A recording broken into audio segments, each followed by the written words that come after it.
Gaza में Hamas का IDF पर बड़ा हमला हुआ है। हमास ने इजराइल के मरकवा टैंक को तबाह किया है। मरकवा टैंक पर हमले का वीडियो भी हमास की तरफ से जारी किया गया है।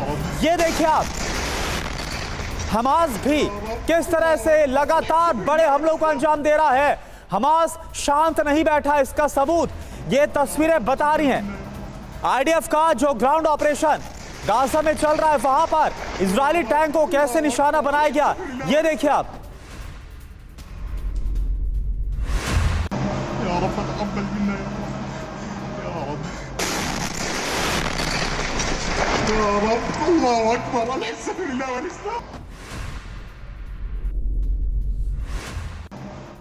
और देखिए एक और बड़ी खबर, इजराइल के हाइफा पर हिजबुल्लाह का बड़ा हमला। हिजबुल्लाह लड़ाकों ने हाइफा पर रॉकेट दागे हैं। इजराइल पर हिजबुल्लाह ने भी बड़े हमले को अंजाम दिया। ये देखिए आप, हाइफा की तस्वीर आपको दिखा रहे हैं। इजराइल के हाइफा पर हिजबुल्लाह ने एक बार फिर से हमला किया है। हिजबुल्लाह के लड़ाकों की तरफ से हाइफा पर एक के बाद एक रॉकेट जो दागे गए, बाकायदा उसका वीडियो भी सामने आया है।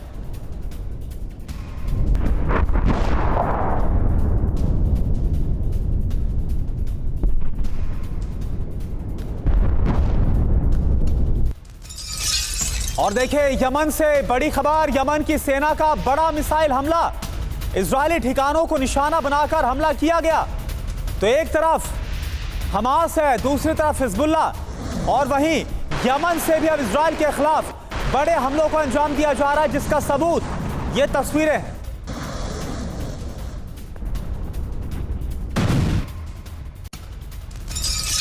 और देखिए एक और बड़ी खबर, गाजा के सालेह में इजराइल का हमला हुआ है। इजराइल डिफेंस फोर्स ने धमाके में इमारत को तबाह कर दिया। ये देखिए आप, ये तस्वीर गाजा की है। गाजा के सालेह में लगातार इजराइल का ऑपरेशन जारी है। आईडीएफ ने धमाका करके एक इमारत को तबाह किया गया। खबर यह है कि यहां पर हमास के लड़ाकों के होने की खबर मिली थी, सूचना मिली थी।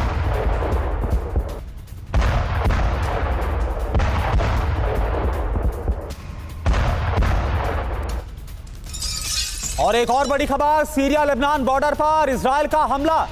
इजरायली हवाई हमले में फील्ड अस्पताल तबाह हो गया।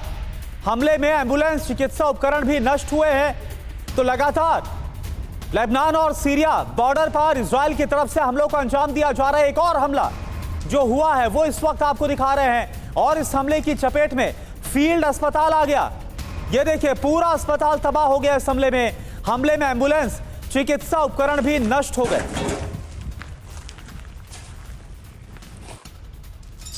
और वहीं लेबनान से एक और बड़ी खबर, लेबनान के साथ साथ गाजा में भी आईडीएफ का हमला हुआ है। गाजा के जबालिया कैंप पर इजराइल का हमला हुआ है। इजरायली हवाई हमले में 22 लोगों की मौत की खबर है।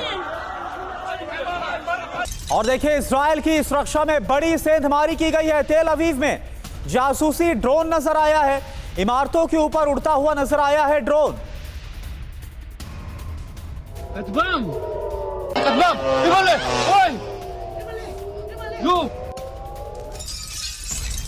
और देखिए एक और बड़ी खबर, गाजा से हमास लड़ाकों का इजरायली सैनिकों पर हमला हुआ है। यह तस्वीर आपके सामने, गाजा में स्कूल की खंडहर इमारत से हमले को अंजाम दिया गया। इजराइल के सैनिकों पर अंदर, ये देखिए स्कूल की जो इमारत है खंडहर, वहां पर हमास के सैनिक छुपे हुए थे और उन्होंने आईडीएफ के सैनिकों पर हमले को अंजाम दिया। और इजराइल के तेल अवीव से बड़ी खबर है, जहां पर ड्रोन अटैक हुआ है। तेल अवीव की एक इमारत पर ड्रोन का सीधा हमला हुआ है। यह देखिए तेल अवीव पर किस तरह से ड्रोन के जरिए हमले को अंजाम दिया गया। यह बेहद ही घातक हमला जो कि इजराइल के तेल अवीव में हुआ है।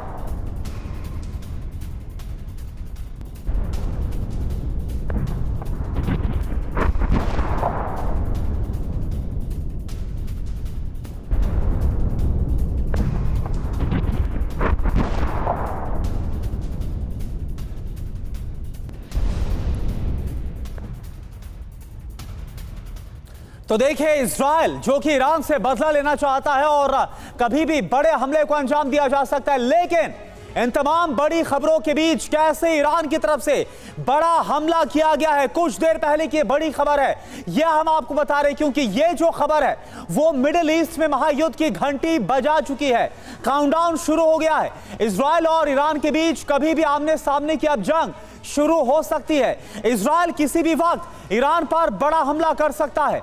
इजराइल ने ईरान पर हमले का सीक्रेट प्लान तैयार कर लिया है। इजराइल की जंगी तैयारी का अंदाजा आप इस बात से लगा सकते हैं कि इसकी जानकारी अमेरिका के पास भी नहीं है कि इजराइल करेगा तो क्या करेगा। अगर इजराइल ईरान पर हमला करता है तो यह लड़ाई सिर्फ दो देशों के बीच नहीं रह जाएगी बल्कि पूरा मिडिल ईस्ट यानी जो मध्य पूर्व है वो वॉर जोन में तब्दील हो जाएगी। अब महातबाही आ जाएगी। दुनिया के और भी कई देशों को इस युद्ध में कूदना पड़ जाएगा। इजराइल, लेबनान और ईरान में क्या हालात है उसकी पल पल की रिपोर्ट हम आपको लगातार दिखा रहे हैं। वॉर जोन में टीवी9 की टीम मौजूद है इजराइल और लेबनान दोनों जगहों पर और जंग से जुड़ी हर खबर आप तक हम पहुंचा रहे हैं। और देखिए इस वक्त आपको लाइव नजर भी आ रहे हैं इजराइल से मेरे सहयोगी मनीष झा इस वक्त आपको दिख रहे हैं और सुमित चौधरी जो कि लेबनान के वॉर जोन में मौजूद है। सुमित और मनीष आप दोनों के पास में आऊंगा, लेकिन इससे पहले यह बड़ी खबर जंग के बीच ईरान में बहुत बड़ा साइबर अटैक हुआ है। ईरानी न्यूक्लियर ठिकानों पर भी साइबर हमला किया गया। ईरानी कोर्ट सरकारी विभाग पर साइबर अटैक किया गया है और इसमें यह अंदेशा जाहिर किया जा रहा है और कहा जा रहा है कि यह हमला इजराइल की तरफ से किया गया। यह जो साइबर अटैक है इसके पीछे इजराइल का हाथ है। जिस तरह से अभी हाल ही में लेबनान में पेजर ब्लास्ट हुआ था जिसमें इजराइल के हाथ होने की बात कही गई थी, कुछ ऐसा ही ये साइबर अटैक है जो कि अंजाम दिया गया और बस कुछ ही देर पहले यह हुआ है। तो आप देखिए ये इस वक्त की बहुत बड़ी खबर है। इससे जुड़ी पूरी जो डिटेल है वो आपके सामने हम रख रहे हैं। सबसे पहले आप जान लीजिए ईरान में ये साइबर अटैक कहां पर हुआ है। इस साइबर हमले की जद में ईरानी कोर्ट आ गए, कार्यपालिका आ गई, विधायक और न्यूक्लियर ठिकाने आए हैं, जिनसे बड़ा सवाल ये उठता है कि क्या हमले के पीछे इजराइल का हाथ है। यह अपने आप में एक बड़ा और गंभीर सवाल है और सवाल इसलिए भी उठ रहा है क्योंकि इससे पहले जो लेबनान में हमने देखा है किस तरह से वहां पर पेज और वॉकी टॉकी ब्लास्ट हुआ और इसमें इजराइल के हाथ होने की बात सामने आई है। इस पर मैं और ज्यादा जानकारी लेता हूं। मनीष, मैं आपके पास आ रहा हूं। यह बहुत बड़ा साइबर हमला है जो कि ईरान पर हुआ है और सबसे बड़ी चिंता की बात तो ईरान के लिए यह है कि जो उसके न्यूक्लियर ठिकाने हैं वहां पर भी इसको अंजाम दिया गया। क्या वाकई में इसके पीछे इजराइल हो सकता है? क्या हो सकता है? क्या डिटेल्स? बिल्कुल, देखिए इस वक्त मैं तेल अवीव में मौजूद हूं और यहां पर सुरक्षा सूत्र लगातार इस बात को कह रहे हैं कि इजराइल ने दरअसल अपने टारगेट को लॉक कर लिया है और हो सकता है कि 12 घंटे के भीतर जिस हमले की प्रतीक्षा है, यानी कि जिस हमले को लेकर कहा जा रहा है कि 1 अक्टूबर के ईरानी हमले का बदला लेगा इजराइल, वो 12 घंटे के भीतर हो सकता है। इस बीच में जिस साइबर अटैक का आप रेफर कर रहे हैं, देखिए ईरान और इजराइल की तरफ से दोनों तरफ से एक दूसरे पर इस तरह के साइबर अटैक हो रहे हैं, कोशिशें होती है। इजराइल का थोड़ा टेक्नोलॉजी के हिसाब से ज्यादा एडवांस है, इसलिए यहाँ पर ज्यादा असर नहीं करता। और लेकिन ईरान पर जो हुआ है तो हो सकता है कि इसमें जो इजराइल से जुड़े हुए जो तमाम इस तरह के जो साइबर वॉरफेयर को अंजाम देते हैं वो सब शामिल हो। लेकिन हाँ, इजराइल ईरान के खिलाफ जो हमला लेगा उसका स्केल और अधिक बड़ा होगा, वो और अधिक डैमेज करने वाला होगा, वो बहुत ही घातक होगा, प्रिसाइज होगा। ये बात इजराइल के रक्षा मंत्री कह चुके हैं। इसलिए मुझे लगता है कि अभी फिलहाल इजराइल का हमला जब हम ईरान पर बात करते हैं तो उसका स्केल इन साइबर अटैक की तुलना में कई 100 गुना ज्यादा बड़ा होने वाला है। ठीक है, और ये बहुत बड़ी जानकारी आप दे रहे हैं कि तमाम जो टारगेट्स उनको लॉक कर लिया गया है इजराइल की तरफ से। अगले 12 से 24 घंटों में कुछ भी बड़ा इजराइल की तरफ से ईरान के खिलाफ हो सकता है। इस बीच देखिए लेबनान वॉर जोन का हम रुख करते हैं। सुमित चौधरी वहां से आपको नजर आ रहे हैं। सुमित, अगर वॉर स्केल की बात की जाए तो इस वक्त वहां से क्या बता सकते हैं, क्योंकि ग्राउंड ऑपरेशन चल रहा है, हवाई हमलों को अंजाम दिया जा रहा है, किस तरह से वॉर स्केल इस वक्त लेबनान में? देखिए, जो आप लेबनान की बात करते हैं तो शायद लेबनान के अंदर बहुत धीरे धीरे, बहुत स्लोली लगातार इजराइल अपनी स्ट्रैटेजीज में बदलाव कर रहा है। मैं लगातार कल से बता रहा हूं कि पिछले 24 घंटे में इजराइल ने बड़ी अपनी चीज़ों में, स्ट्रैटेजीज में बदलाव किया। सबसे पहला बदलाव कि उसने लगातार सेंट्रल बेरूट के अंदर बड़े अटैक्स इनिशिएट करने शुरू कर दिए हैं। सेंट्रल बेरूट यानी वो पॉपुलेटेड एरिया जहाँ पर क्रिश्चियंस और द्रूज रहा करते। दूसरी जगह जो उसने ईस्ट लेबनान के अंदर अपनी स्ट्रैटेजी बदली है कि उसने उस इलाकों को भी टारगेट करना शुरू किया है। हर पल रणनीति उस हिसाब से बदलती है इजराइल की, जिस हिसाब से लगातार हिजबुल्लाह अपनी स्ट्रैटेजीज में बदलाव कर रहा है। हिजबुल्लाह के कमांडर्स अब द्रूज क्रिश्चियन पॉपुलेशंस के अंदर जाकर छुप रहे हैं, क्योंकि उनको पता है कि जब बेरूट की बात करें, जब दाहिया की बात करें, साउथ लेबनान की बात करें, सीधे तौर पर इजराइल बिना सोचे समझे इन इलाकों को टारगेट कर रहा है। तो निश्चित तौर पर उनके लिए ये जगह सुरक्षित नहीं है। ऐसी जगह जहां पर वो अपने नए वॉर रूम्स बना सकते हैं, अपने नए कमांड कंट्रोल सेंटर्स बना सकते हैं, वो एरियाज हैं जो क्रिश्चियन पॉपुलेटेड हैं। लेकिन अभी इंपॉर्टेंट ये है कि हिजबुल्लाह अपने आप को कंसोलिडेट जरूर कर रहा है,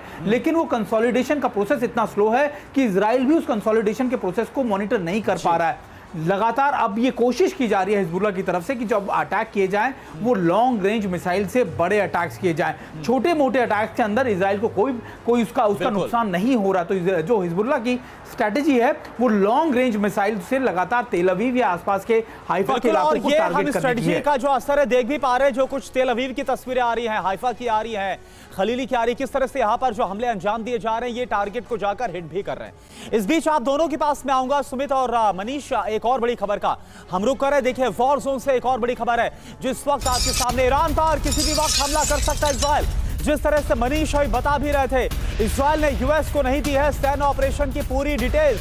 इजरायली इंतकाम पर अमेरिकी रक्षा सोर्सेस के हवाले से ये बड़ी खबर है। बीते हफ्ते ईरान ने 200 से ज्यादा बैलिस्टिक मिसाइलों का इस्तेमाल किया था और इजराइल पर इस हमले को अंजाम दिया था, जिसमें दावा था कि इजराइल को काफी नुकसान पहुंचा। यह दावा ईरान की तरफ से था और अब 1 अक्टूबर को जो हमला हुआ था इसका बदला कभी भी इजराइल अब ईरान से ले सकता है। रणनीति तैयार है, सुरक्षा कैबिनेट की मंजूरी है और अब बस जिस वक्त बेंजामिन नेतन्याहू का ऑर्डर होगा उस वक्त इजराइल की तरफ से ईरान के खिलाफ यह हमला बोल दिया जाएगा और फिर पूरे मिडिल ईस्ट के सुलगने के आसार बने हुए हैं।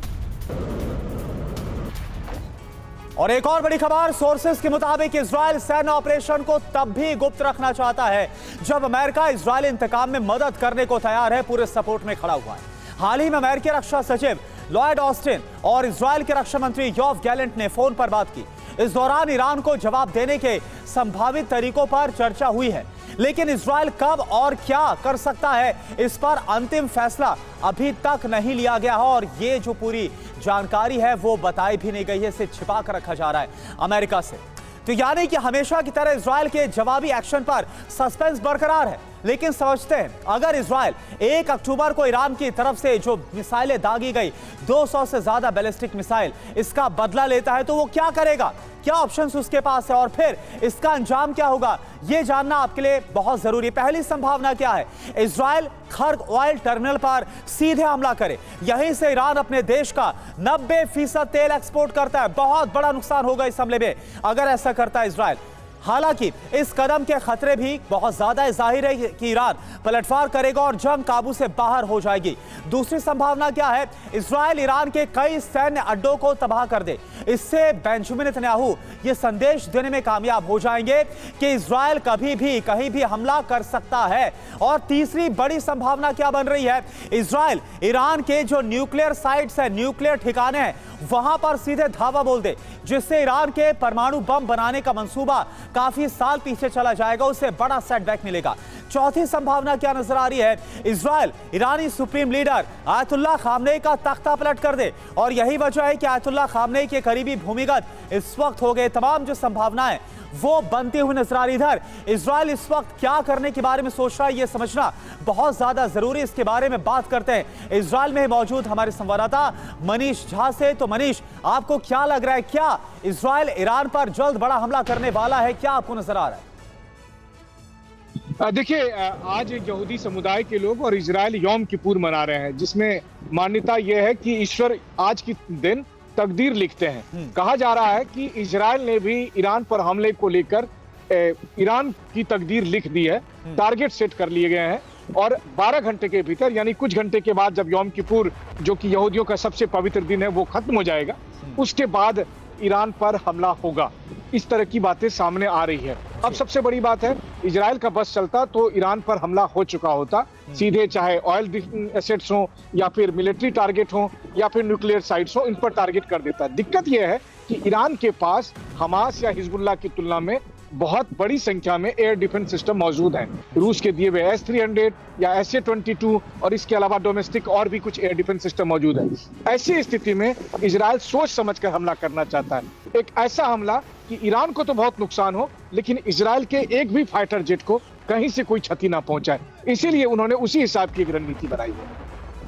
जी, और देखिए इस बीच मनीष आप हमारे साथ बने रहिए, यानी कि इजराइल कभी भी हमला कर सकता है और इसके बारे में पूरी जो जानकारी अमेरिका के साथ भी शेयर नहीं की। बहुत बड़ा सस्पेंस जो बना हुआ है, ईरान पर बहुत बड़े हमले की तैयारी है इजराइल की तरफ से। दुनिया को संदेश वाला हमला चाहता है इजराइल, यानी कि ईरान के साथ साथ पूरी दुनिया में एक बड़ा मैसेज जाए। पूरी तैयारी के बाद ईरान पर यह हमला होगा। सोर्सेज बतला रहे हैं इजराइल के सामने ईरानी एयर डिफेंस सिस्टम बहुत बड़ी चुनौती है। ईरानी एटमी ठिकाने पर तैनात है S-300 SA-22 डिफेंस सिस्टम, और यही वो डिफेंस सिस्टम है जो ये माना जा रहा है कि शायद से इजराइल अपनी पुख्ता तैयारी के बाद ही हमले को अंजाम देगा, क्योंकि जो हमला हमास और हिजबुल्लाह के खिलाफ किया गया उससे बहुत ज्यादा बड़ी चुनौती इस वक्त ईरान के खिलाफ है। इधर ईरान ने रूस से लिए हैं एयर डिफेंस सिस्टम। 100 मील की दूरी से ही लड़ाकू विमानों को निशाना बनाने में ये एयर डिफेंस सिस्टम कारगर हैं। ईरान के पास खोरदाद और बावर 373 डिफेंस सिस्टम भी मौजूद हैं। हमले के 12 दिन बाद भी ईरान पर अभी तक हमला नहीं हुआ। आप देखिए 1 अक्टूबर को हमला हुआ था, लेकिन आज किस तरह से कई दिन हो गए, 12 दिन बाद भी इजराइल ने इंतकाम नहीं लिया है। अब तफसील से आपको बताते हैं कि आखिर भीषण मिसाइल वर्षा के बाद भी इजराइल ने क्यों अभी तक बदला नहीं लिया है। इजराइल के सामने सबसे बड़ी चुनौती एक ईरानी अदृश्य दीवार है। वो क्या है यह आप जानिए। ईरान ने अहम मिलिट्री और न्यूक्लियर साइट्स की सुरक्षा के लिए एक मजबूत हवाई रक्षा प्रणाली को तैयार किया है। इसमें रूस में बने S-300 SA-22 और स्वदेशी खोरदाद और बावर 373 जैसे अत्याधुनिक हथियार शामिल हैं। आसमान की रक्षा करने के लिए, डिफेंड करने के लिए इन घातक हथियारों की मदद से ईरान का जो एयर स्पेस है वो बेहद महफूज माना जाता है। जिस S-300 का जिक्र हम कर रहे हैं उसे खूबियों की खदान कहा जाए तो गलत ना होगा। S-300 एयर डिफेंस सिस्टम 100 मील की दूरी से लड़ाकू विमानों को निशाना बनाने में सक्षम है। ये एक साथ कई टारगेट्स पर दर्जनों मिसाइलें दाग सकता है, और इसकी क्षमता के चलते ही इजरायली फाइटर जेट्स के लिए इसे चकमा देना मुश्किल साबित हो सकता है। तो ईरान की वो ताकत जिसके चलते इजराइल इंतकाम की आग में धधकने के बाद भी देरी कर रहा है, उसके बारे में हम आपको बताएं। लेकिन यह भी जान लेते हैं कि क्या इजराइल के पास इसका जवाब देने की ताकत है। क्या ईरानी एयर डिफेंस सिस्टम को इजरायली F-35 लड़ाकू विमान भेज सकते हैं, ये जानना बहुत जरूरी है। मनीष, ये सबसे बड़ी चुनौती है इस वक्त इजराइल के सामने अगर वो ईरान के खिलाफ अटैक करता है, क्योंकि ये डिफेंस सिस्टम ना तो हमास के पास थे और ना ही हिजबुल्लाह के पास कोई ऐसी ताकत है। बिल्कुल सही कहा आपने। देखिए यही सबसे बड़ी चुनौती है। यही वजह है कि 12 दिन बाद भी सौगंध लेने के बावजूद भी इजराइल ने ईरान से अपना इंतकाम नहीं लिया है। क्योंकि जब पूरी दुनिया ने देखा, जब गाजा पर हमले हो रहे थे उस दरमियान जब इजरायली फाइटर जेट बम बरसाव कर रहे थे तो उन्हें कोई डर नहीं था। और वहीं दूसरी तरफ जब साउथ लेबनान हो या बेरूत तक भी जब इजरायली फाइटर जेट जा रहे हैं तो वहां पर कोई एयर डिफेंस सिस्टम नहीं है जिससे कि इजरायली फाइटर जेट को दिक्कत हो। लेकिन ईरान के मामले में स्थिति अलग हो जा रही है। ईरान के मामले में ईरान के पास S-300 एयर डिफेंस सिस्टम है जो रूस ने दिया है, SA-22 है, इसके अलावा खुर्दाद और बाबर जैसे एयर डिफेंस सिस्टम है। मान भी लीजिए कि 10 में से 9 फेल भी हो जाए, लेकिन अगर एक एयर डिफेंस सिस्टम जो कि एक साथ दर्जनों मिसाइल दागता है, अगर उसने एक या दो फाइटर जेट को गिरा दिया तो इस नुकसान की भरपाई नहीं करना चाहता है इजराइल, और इसीलिए इजराइल फूक फूक कर कदम रख रहा है। इजराइल के एक फाइटर पायलट ने मुझे बताया कि F-35 इसमें कोई दो राय नहीं है कि दुनिया का सबसे एडवांस फाइटर जेट है और उसे कोई रडार नहीं पकड़ सकता है। लेकिन जब F-35 उड़ान भरता है, स्ट्राइक के लिए जाता है और F-35 पर जो बम होते हैं, जो मिसाइल होती है, उसको रडार कैच कर सकता है और ऐसे में S-300 से अटैक हो सकता है। बल्कि खबरें तो ये भी है कि ईरान के पास S-400 आ गई है। हालांकि जब मैंने इसके बारे में पूछा तो मुझे जवाब मिला कि चाहे जो भी हथियार हो, जो भी टेक्नोलॉजी हो, लेकिन इजराइल हर हालत में इंतकाम लेगा। हर हालत में इंतकाम लेगा, लेकिन वो इंतकाम कैसा होगा, किस तरह से लिया जाएगा बदला, अभी इसके बारे में सब कुछ बहुत ही सीक्रेट रखा गया है। इस बीच सुमित भी आपको नजर आ रहे। सुमित, एक बात बताइए कि जो इजराइल है वो इंतकाम तो लेगा, लेकिन ऐसा साफ तौर पर नजर आ रहा है कि ईरान भी मौका नहीं देना चाहता है इजराइल को कि वो उसके खिलाफ बड़े हमले को अंजाम दे। अपने प्रॉक्सीज के जरिए इजराइल को उलझा देना चाहता है और इसी के तहत अपने एक और बड़े कमांडर को इस वक्त भेजा गया है लेबनान। क्या है पूरी जानकारी, वहां पर क्या स्ट्रेटेजी तैयार हो रही है? देखिए, अभी ईरान के जो हित हैं, सबसे पहले हमको उनको समझना होगा। ईरान का सबसे बड़ा हित यह है कि उसके न्यूक्लियर इंस्टॉलेशंस पे, न्यूक्लियर प्रोग्राम पर किसी तरीके की कोई अड़चन ना आए, उसके किसी भी मिलिट्री इंस्टॉलेशंस के ऊपर टारगेट ना हो और सीधे ईरान के अंदर कोई बड़े टारगेट्स ना हो, क्योंकि उसके लिए अभी उसकी इकोनॉमिक ग्रोथ, उसके न्यूक्लियर प्रोग्राम सबसे ज़्यादा प्रायोरिटी पर है। और प्रॉक्सीज को लगातार पैम्पर्ड या फिर उनको आप कह सकते हैं नरिश इसीलिए किया जाता जी, उस कंट्री पर अटैक ना है। और अभी ईरान वही कर रहा है। ईरान चाहता है कि इजराइल लंबे समय तक साउथ लेबनान में या हिजबुल्लाह के खिलाफ उलझा रहे, ताकि वो अपने प्रोग्राम्स को लगातार तैयार करता रहे। ईरान ने अब तक कितनी बार हुआ हमने देखा, चाहे वो हिजबुल्लाह के कमांडर्स हो, चाहे वो नसरल्लाह का मारा जाना हो, चाहे वो हमास के कमांडर्स का तेहरान में मारा जाना हो, ईरान ने कभी भी कोई बड़ा अटैक्स इनिशिएट नहीं किया, एक पोस्चर अटैक्स किए हैं। तो इसका मतलब साफ है कि ईरान के पास ना तो अभी वो वक्त है और ना ही अभी वो काबिलियत कि वो सीधे तौर पर इस तरीके का कन्फ्रंटेशन चाहता है। मैसेजिंग दी गई है, इजराइल का मकसद इजराइल की तरफ से हमले हुए या फिर ईरान की तरफ से मैसेजिंग दी गई है फुल स्केल वॉर। अभी तक कुछ ऐसा डिक्लेयर नहीं किया गया इजराइल की तरफ से। आप दोनों बने रहिए हमारे साथ। एक और बड़ी खबर है, बड़े आतंकी हमले से बाल बाल बचा है इजराइल। कार बम से तेल अवीव में हमले की साजिश थी। तेल अवीव में ऊंची इमारत को उड़ाने की साजिश थी। इजरायली खुफिया एजेंसी ने हमले को नाकाम कर दिया। एक बार फिर से आप देखिए कैसे जो सीक्रेट एजेंसी है इजराइल की, वो एक्शन में आती है और इस हमले को नाकाम किया गया। साजिश में शामिल 5 इजरायली नागरिक गिरफ्तार किए गए। साजिश में 5 इजरायली नागरिक ही से जिम्मेदार बताए जा रहे हैं जिनको गिरफ्तार किया गया। और एक और बड़ी खबर, लेबनान बॉर्डर पर भीषण युद्ध इस वक्त चल रहा है। इजराइल डिफेंस फोर्स का बॉर्डर इलाकों पर लगातार इस वक्त हमला देखने को मिल रहा है। इजराइल की सेना पर हिजबुल्लाह का जवाबी हमला भी हो रहा है, क्योंकि ये जो ग्राउंड ऑपरेशन चल रहा है, अभी तक जो हम देख पा रहे थे इससे पहले जो एयर स्ट्राइक है, हवाई हमले, वो कमोबेश इजराइल के लिए ज्यादा आसान रहे टारगेट्स को तबाह करने में। लेकिन जो ग्राउंड ऑपरेशन है, ये सबसे बड़ी चुनौती इसलिए बना हुआ है क्योंकि जो मजबूत हिजबुल्लाह का गढ़ है, वहां पर इजरायली फोर्स युद्ध लड़ रही है, वहां पर सामना किया जा रहा है हिजबुल्लाह का।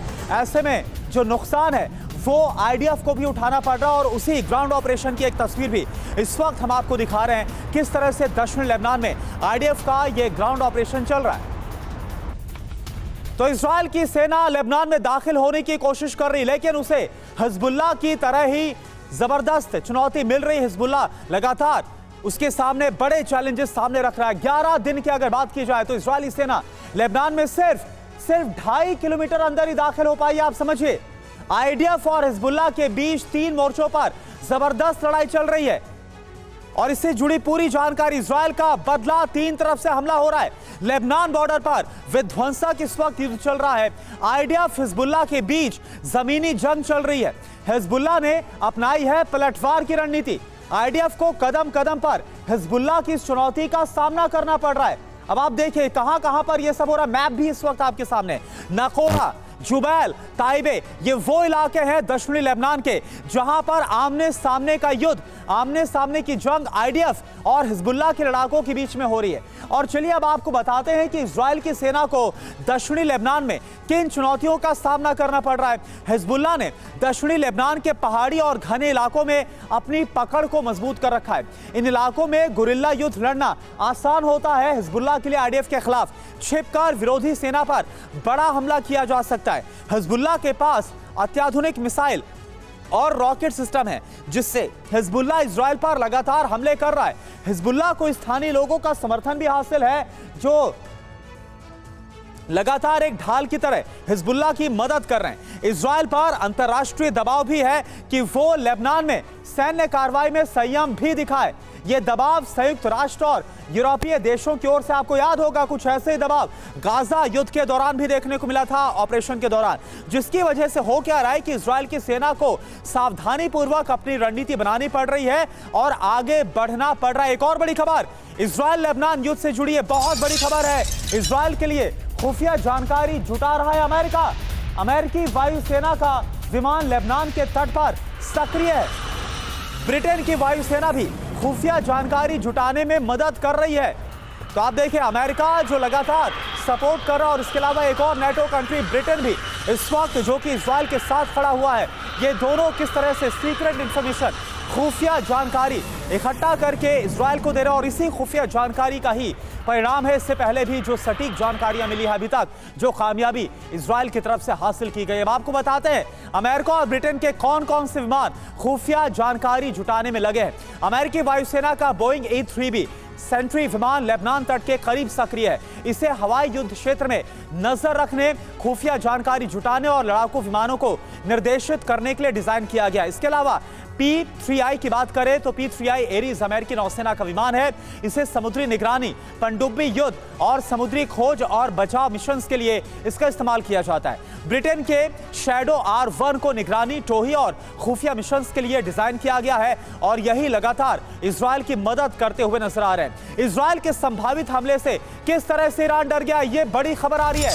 इजराइल कभी भी हमला बोल सकता है ईरान के खिलाफ और इससे पहले ही खौफ है ईरान के अंदर। ईरान को एटमी प्लांट पर हमले का डर सता रहा है। मिडिल ईस्ट के देशों के संपर्क में इस वक्त ईरान है। इजराइल के संभावित हमले पर जानकारी ली जा रही है। इजराइल को अमेरिका रोके, ये ईरान लगातार कोशिश करता हुआ नजर आ रहा है। तो ना सिर्फ मिडिल ईस्ट के देशों को भी अपने साथ लाने की कोशिश की जा रही है, दबाव बनाने की कोशिश हो रही है इजराइल के खिलाफ, बल्कि कोशिश ये है कि इजराइल को अमेरिका किसी तरह से रोके ताकि जो उसके परमाणु ठिकाने हैं, परमाणु जो एस्टैब्लिशमेंट्स है, वो बचे रह जाए, उस पर किसी तरह का हमला ना करे इजराइल।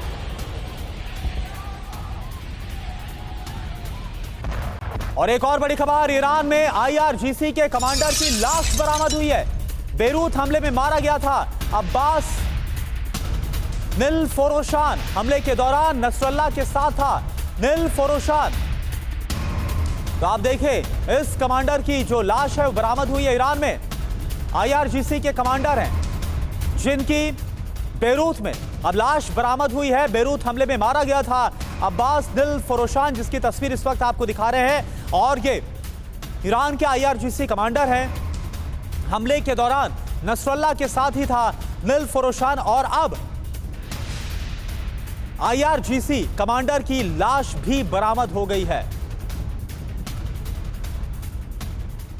और चलिए अब आपको बताते हैं IRGC का कमांडर अब्बास निलफोरोशान आखिर है कौन। सीधा बिग वॉल का रुख करते हैं और पूरी जानकारी आपके सामने बिग वॉल के जरिए रखते हैं, क्योंकि लगातार अगर हम देखें तो IRGC को बड़े नुकसान का सामना करना पड़ा है। ना सिर्फ नसरल्लाह की मौत हुई है, बल्कि कई जो IRGC कमांडर से वो भी मारे गए। Deputy commander Iran revolutionary guards, ये निलफोरोशान की अगर बात करें तो ये देखिए, तो कौन था IRGC कमांडर अब्बास निलफोरोशान, उसकी पूरी डिटेल इस वक्त आपके सामने आ गई है। Deputy commander Iran revolutionary guards के डिप्टी कमांडर हैं। खुद्स फोर्स में कमांडर ब्रिगेडियर ये जनरल है, यानी कि IRGC में काफी अहम पद इनके पास था। सीरिया में सैन्य एक्शन की पूरी निगरानी इनके पास थी। नसरल्लाह के भरोसेमंद चेहरों में अब्बास निलफोरोशान शामिल था, जो कि अब मारा गया, यानी कंफर्म हो गया, क्योंकि उसी दौरान जब नसरल्लाह बैठक कर रहा था हिजबुल्लाह के हेडक्वार्टर पर जहां पर हमला हुआ था, वहां पर यह भी मौजूद था। और अब जब लाश बरामद हुई इसके बाद यह कंफर्म हो गया है कि कैसे अब्बास निलफोरोशान की जो मौत है वो हो गई है। तो ये एक और बड़ा झटका है IRGC के लिए, ईरान के लिए, और यही वजह है कि ईरान के अंदर एक बड़ा खौफ है कि इजराइल का अगला कदम क्या होगा। एक और बड़ी खबर, हिजबुल्लाह को मजबूत करने में आयतुल्लाह खामनेई जुटे हुए हैं। खामनेई ने IRGC कमांडर को बेरूत भेजा है। हसन नसरुल्लाह का उत्तराधिकारी भी तय होगा। इजराइल को करारा जवाब देने की रणनीति पर अब काम किया जा रहा है। तो आप देखिए अब हसन नसरुल्लाह के बाद अगला चीफ कौन होगा हिजबुल्लाह का। हिजबुल्लाह को एक बार फिर से कैसे मजबूत किया जाए, इसके लिए खामनेई ने IRGC कमांडर को बेरूत भेजा है इस टास्क के साथ। नसरुल्लाह का उत्तराधिकारी कौन होगा, यह फैसला लेना है। इजराइल को करारा जवाब कैसे दिया जाएगा, ये तमाम जो बातें हैं, ये तमाम जो स्ट्रेटजीज है, उनको तैयार करना है। इसलिए ईरान की तरफ से एक और जो अहम कमांडर हैं उनको भेजा गया है लेबनान। और चलिए आगे बढ़ते हैं। बेंगलुरु से खबर है। बेंगलुरु पुलिस ने एक शख्स को 50 से ज्यादा घरों में चोरी के आरोप में गिरफ्तार किया है। उस शख्स का चोरी करने का जो तरीका है वो इतना ज्यादा हैरान कर देने वाला था जिसकी आपने सपने में भी कल्पना नहीं की होगी। बेंगलुरु में रहने वाला मंजुनाथ नाम का शख्स चोरी के लिए बंद घरों को टारगेट करता था। वो चोरी के लिए कबूतरों की मदद लेता था, कबूतरों का इस्तेमाल करता था। कबूतरों की मदद से चोरी के लिए घर की पहले वो पहचान करता था और घटना को फिर अंजाम देता था। वो इतने शातिराना तरीके से चोरी की वारदात को अंजाम देता था कि किसी को उस पर कोई शक ही ना हो। और ये देखे उस शातिर चोर की तस्वीर आपको दिखा रहे हैं और कैसे उसने 50 से ज्यादा घरों को निशाना बनाया, चोरी की वारदात को अंजाम दिया, ये जानकारी आ रही है। आगे बढ़ते हैं। TV9 फेस्टिवल ऑफ इंडिया का आज चौथा दिन है। दशहरे के मौके पर दिल्ली के ध्यानचंद स्टेडियम में चल रहे इस फेस्टिवल में 250 से ज्यादा स्टॉल में दुनिया भर के कई देशों की झलक नजर आ रही है। आइए अब आपको सुनाते हैं मेले में आए कारोबारियों का क्या कहना है। हमारे पास आके ये एल्युमिनियम बेड से बेंच सेट है, टेबल चेयर के साथ कंप्लीट सेट है और बार स्टूल्स है, आउटडोर बार स्टूल सब है हमारे पास। आउटडोर के लिए चेयर्स कंप्लीट आउटडोर का सेक्शन है हमारे पास, कंप्लीट आउटडोर का आपको पूरा मिल जाएगा एक स्टॉप के में। आपकी ब्रांड की क्या खासियत है? ये ब्रांड आगे सिंगल मोल्डेड फाइबर है, आउटडोर में कुछ नहीं होगा, बारिश में आपको हवा विंड में कुछ नहीं होएगा।